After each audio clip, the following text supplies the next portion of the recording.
So the first thing we have to do is we have to create a grid pattern. So create a new project, select your inches and project width 10 inches, height 10 inches, resolution 300, and background contents, select transparent and create the project.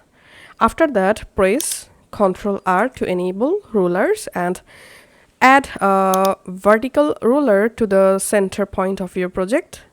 Also add a horizontal ruler to your project center.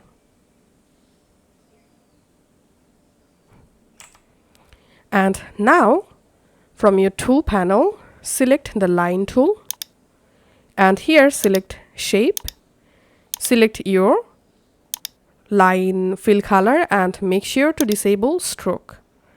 And then here you can change your width of your grid line. After that, hold down the shift key and draw a horizontal line just like this. Hold down the shift key again and draw the vertical line. After that, select the selection tool and now you can remove rulers from your project.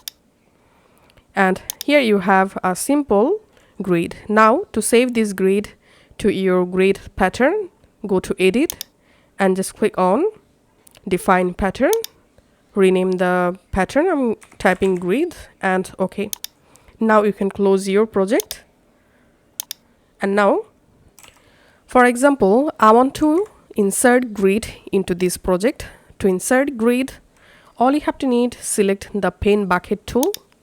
Click on this option and here select pattern. Click on this pattern drop down and select the pattern that you just created. Now just click on your project and it may take some moments to insert the grid pattern. And as you can see, I've successfully inserted grid to this project. So that's it.